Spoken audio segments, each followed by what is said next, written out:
Una de las cosas que más me cuesta explicar, ya no solo en mis clases de lengua, sino a la gente en general, es por qué y para qué y qué sentido tiene en general la poesía. La poesía es uno de los géneros más complicados dentro de la literatura y desde luego si no se siente por dentro no se sabe uno explicar ni explayar en este campo. Yo lo que le digo siempre a mis alumnos es que la poesía no se lee, la poesía se siente. Y esto tiene sentido porque la poesía nace de esa necesidad de expresión interior que tiene el ser humano para expresarse en algo muy concreto, que es el lenguaje. De hecho, la poesía no solo cuenta con el lenguaje, sino con todo tipo de expresiones, subjetividad, interpretación, métrica. O sea, es un sistema muy complejo para expresar sentimientos, emociones y también para expresar cosas que no sabemos muy bien cómo ubicarlas. Su origen etimológico es del griego, viene de la palabra poiesis y básicamente su significado es acción, es creación, es adopción y se entiende así que el artista, el poeta, es el creador, es quien crea, es quien pasa a ser una especie de Dios que precisamente consigue plasmar más allá del propio lenguaje aquello que busca transmitir y no solo por medio de palabras, sino también por expresiones, por rasgos lingüísticos muy complejos que añaden musicalidad, estética, destreza expresiva, o sea,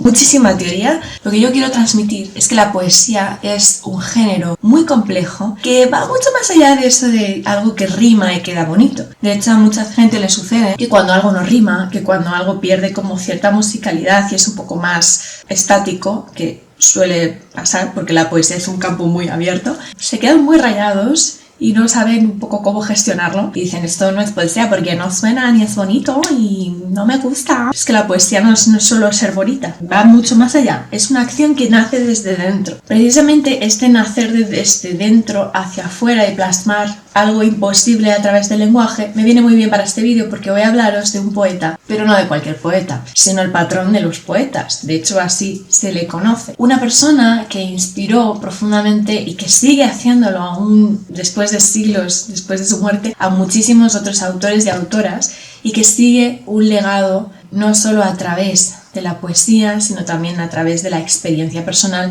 religiosa e incluso mística. Es un poeta no solo que te invito y te obligo de forma personal a que leas, sino que también a que tengas en cuenta, ya que si quieres ser poeta, tienes que leerlo sí o sí. Esto no es una cosa que yo me haya inventado, es que muchos autores, muy conocidos poetas, y eso incluye también a los más famosos que tenemos en la historia de la literatura, entre ellos gente de la generación del 98, de la generación del 27, poetas muy alejados de la iglesia y de ideologías muy diferentes, siempre dicen que se influyen de forma muy directa en San Juan de la Cruz. Bien, pues ahora te preguntarás, pues ¿quién es San Juan de la Cruz? Y además, ¿por qué me tiene que interesar? Porque encima es un santo y encima es un fraile y yo no tengo nada que ver con la iglesia. Bien, pues la figura de San Juan de la Cruz es muy interesante desde sus inicios. Aunque tú piensas que es un fraile y un santo al uso, quiero que sepas que precisamente es una de las personas que más ha entendido el significado verdadero de la poesía. Y no solo eso, sino que lo ha vivido en sus carnes, en su profundidad. Estamos hablando de uno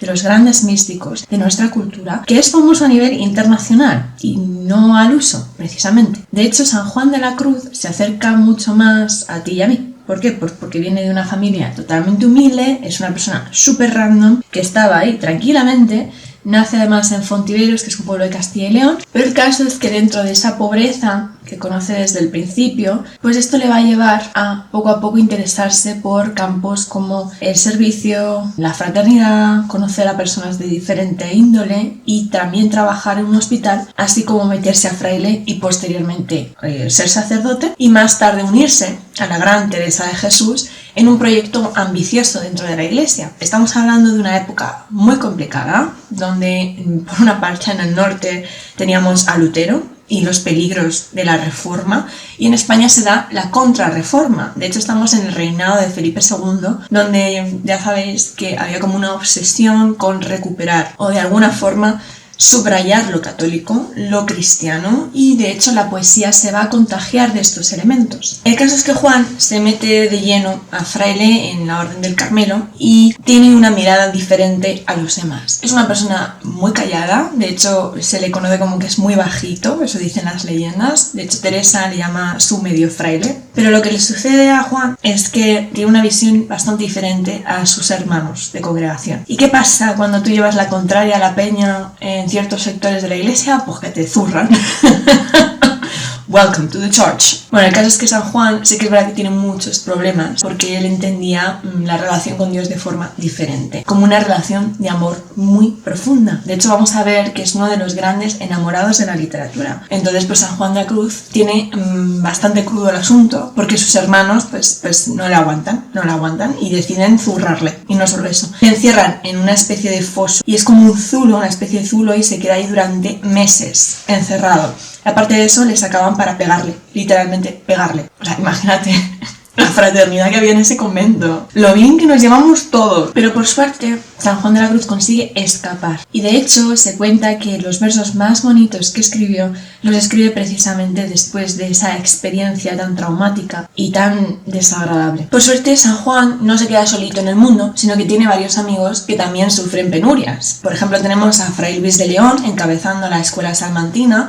Fray Lu, para los amigos, básicamente se dedica a enseñar, es profesor en la Universidad de Salamanca y también es traductor, y entre ellos se le ocurre traducir la Biblia. ¿Qué pasa con esto? Pues que esto es pecado y le encierran, le encarcelan también, y desde ahí también escribe su propia poesía. Y por otro lado tenemos a nuestra amiga Teresa, ya muy conocida en este canal, donde pues ella también las pasaba muy mal. De hecho, pues sus hermanas también de congregación la denuncian ante la Inquisición, y porque ella tiene contactos y es un poco así nuestra Teresa. Sí que es verdad que dentro de esta escuela salmantina existen dos vías que se van a desarrollar mucho con estos personajes que ya he mencionado. Por una parte tenemos la ascética, que la encabeza Fray Luis de León, y se dedica precisamente a purificar el espíritu a través de la negación de lo material. Es el primer peldaño que va a utilizar tanto San Juan como Teresa para alcanzar la mística, que es algo totalmente diferente, pero que se sirve de la ascética para llegar a su plenitud. La mística, como he dicho, tiene varios escalones. Tiene muy en cuenta la ascética, pero también se la diferencia por tres vías diferentes. La mística busca esa unión íntima, personal y definitiva del alma con Dios. Estas tres vías principales son la purgativa, donde se busca la purificación de los vicios a través de la oración, de la mortificación. La segunda vía, que es la vía iluminativa, donde el alma comienza a recibir o de alguna forma siente la quietud espiritual. Y por último está la vía unitiva, que es básicamente el culmen, es donde se da el éxtasis, la unión del alma con Dios. ¿Qué pasa con los místicos? Pues pasan varias cosas. Una de ellas es que están sintiendo tanto la presencia de Dios, y no solo eso, sino que están viviendo desde dentro un cambio, una transformación del ser y una pasión y unos sentimientos que son inefables, es decir, que no se pueden explicar. Entonces necesitan de alguna forma transmitir a los demás lo que están viviendo, lo que están sintiendo en sus carnes, pero no encuentran una vía que no sea otra que el lenguaje. Eso es algo que yo insisto muchísimo con la poesía. La poesía no solo se lee, se escribe, sino que se siente y también transforma, libera, nos hace expresar lo que no se puede explicar. La poesía es un campo precioso precisamente para esto, para explayarnos, para poder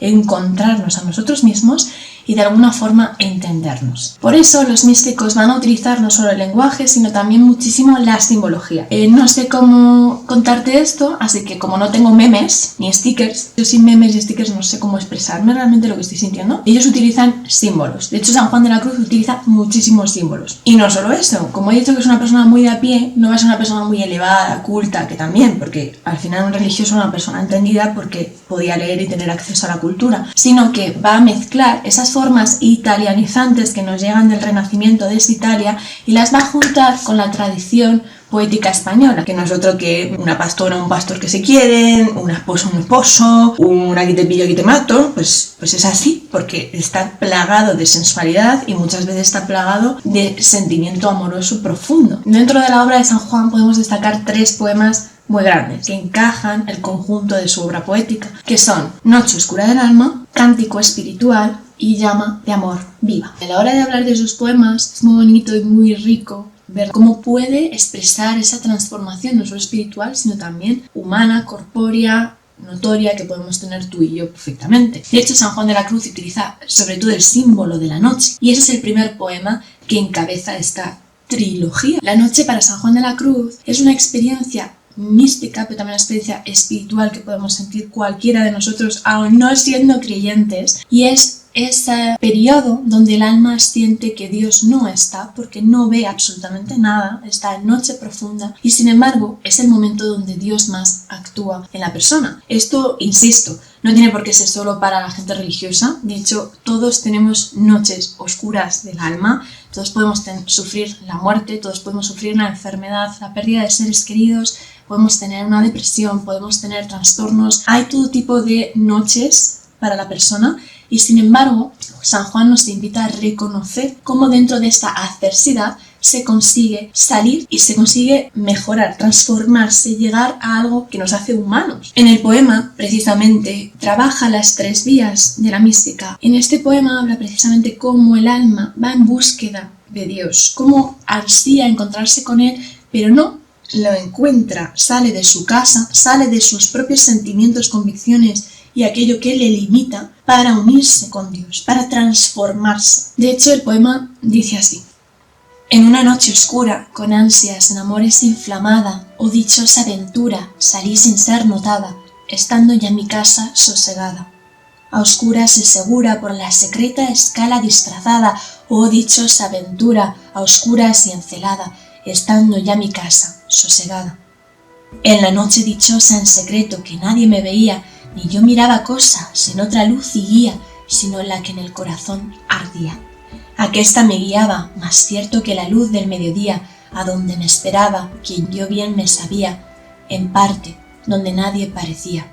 Oh noche que guiaste, oh noche amable, más que la alborada, oh noche que juntaste, amado con amada, amada en el amado, transformada.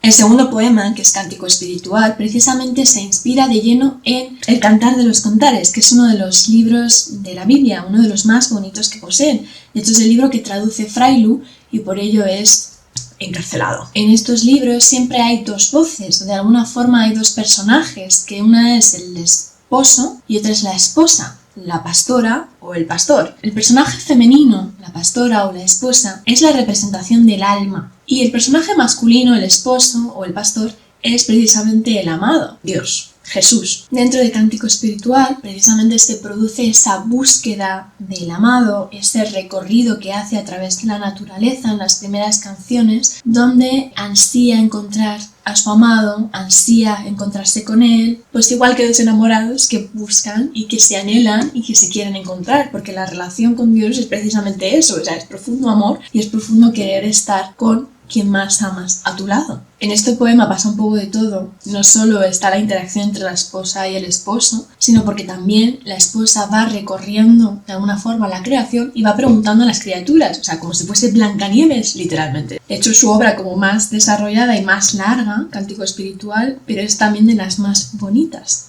Y dice así: ¿a dónde te escondiste, amado, y me dejaste con gemido? Como el ciervo huiste habiéndome herido, salí tras ti clamando, y eras sido. Pastores los que fuerdes allá por las majadas al otero, si por ventura pierdes aquel que yo más quiero, decidle que adolezco, peno y muero. Buscando mis amores iré por esos montes y riberas, ni cogeré las flores, ni temeré las fieras, y pasaré los fuertes y fronteras. Oh bosques y espesuras plantadas por la mano del amado, oh prado de verduras, de flores esmaltado, decid si por vosotros ha pasado. Mil gracias derramando, pasó por estos sotos con presura, e yéndolos mirando con sola su figura, vestidos los dejó de su hermosura.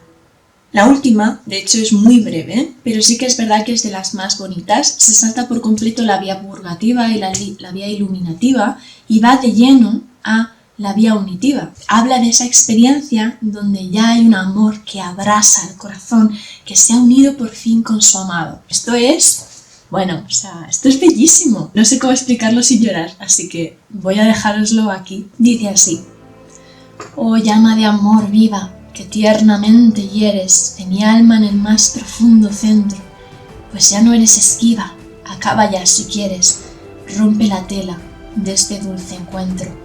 Oh cautiverio suave, oh regalada llaga, oh mano blanda, oh toque delicado que a vida eterna sabe y toda deuda paga, matando, muerte en vida, la has trocado. Oh lámparas de fuego en cuyos resplandores las profundas cavernas del sentido, que estaba oscuro y ciego, con extraños primores, calor y luz, tan junto a su querido. Cuán manso y amoroso recuerdas en mi seno, donde secretamente solo moras, y en tu expirar sabroso, de bien y gloria lleno, cuán delicadamente me enamoras. Bueno, pues como comprenderás, a partir de ahora no te puedes contentar con un mensaje de WhatsApp cutre. No puede ser. Tiene que alguien sentir este amor intenso y apasionado por ti de una forma desvivida. O sea, es que este poema es que no sé cómo expresarlo. De hecho, tendría que escribir un poema para expresar cómo me siento al leer la poesía de San Juan de la Cruz. Lo que me queda claro es que Sanju es una persona que mola mucho, que llega a lo profundo del ser, que sabe utilizar la poesía como Dios manda, y que si tú quieres ser poeta, tienes que imitarle mucho. No significa copiarle, pero sí inspirarte. De hecho, no solo en el mundo literario queda plasmada su figura, también en el musical. Tenemos a autores como Enrique Morente y su hija Estrella Morente. Han cantado varios poemas de San Juan de la Cruz que son muy bellos. Incluso la propia Rosalía tiene una canción que es un poema entero de San Juan de la Cruz, y esto mucha gente lo ignora, pero es así. Yo desde aquí invito no solo a leerle, sino también a sentirle, a de alguna forma también dejarnos transformar por su literatura, por su expresión y sobre todo por su espiritualidad. Una espiritualidad que todavía sigue haciendo mucha falta dentro de la iglesia, y es ese sentir la divinidad como amigo, como amado, como una persona que no juzga, sino que realmente quiere un encuentro con nosotros de profunda amistad, de amor y deseo absoluto. Si os ha gustado, dejádmelo saber, por favor. Contadme un poco cuáles son vuestras experiencias con la poesía, qué es lo que de verdad os mueve, o si no os gusta en absoluto, también lo podéis plasmar. Y leed mucho, leed mucho, porque yo sigo vigilando y sé quién lee y quién no lee. Chao.